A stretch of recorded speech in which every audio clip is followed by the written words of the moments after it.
धरि ध्यान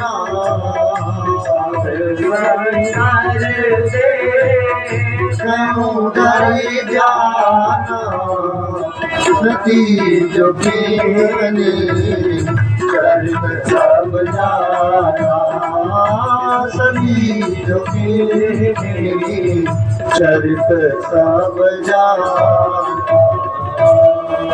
शंकर भगवान ने सारा चरित्र देख लिया और यहाँ पर दर्शन करना।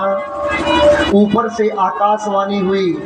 आकाशवाणी ने शंकर भगवान की बहुत प्रशंसा की और शंकर भगवान ने मेरी माँ सती को त्याग दिया। क्यों? क्योंकि आज तुमने मेरी माँ सीता का रूप बनाया है और सीता माँ कौन है? मेरी माँ है। अब मैं जब भी तुम्हें देखूंगा तो तुम्हारे चेहरे में सीता माँ का चेहरा नजर आएगा। इसीलिए अब तुम्हारा और मेरा कभी शरीर की भेंट नहीं होगी, इसलिए मैं तुम्हें त्यागता हूँ। कितने वर्षों के लिए त्यागा? 87,000 वर्षों के लिए।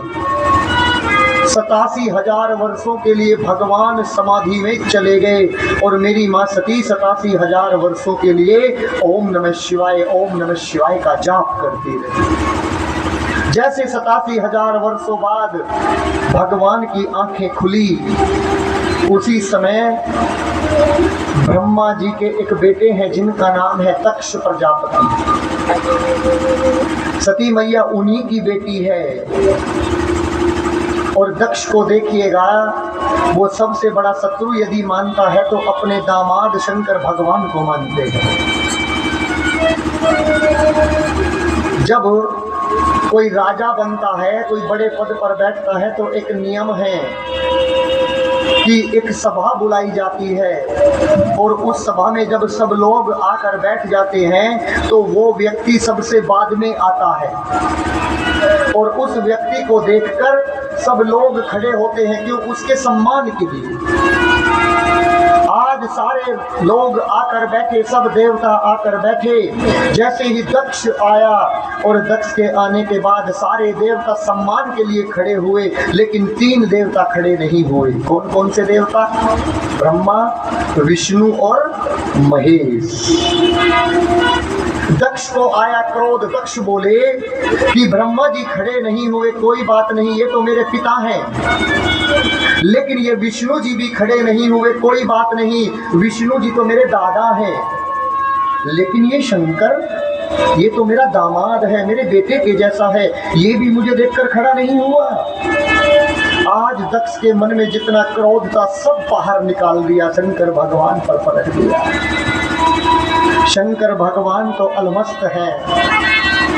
देखिएगा, सब देवताओं की पूजा की विधि है, लेकिन शंकर भगवान की कोई पूजा की विधि नहीं है। आप चाहे जो चढ़ा दो शंकर भगवान पर, भांग चढ़ाओ, घास चढ़ाओ, धतूरा चढ़ाओ, जल चढ़ाओ, दूध चढ़ाओ, कुछ भी चढ़ा दो, शंकर भगवान उसी में गदगद हो जाते हैं। मैं आपको एक छोटी सी कथा सुनाऊं। एक मंदिर में एक पंडित जी रहा करते थे। उस मंदिर के जैसे दोपहर को 12 बजे द्वार बंद हुए, पंडित जी अपने घर गए भोजन खाने।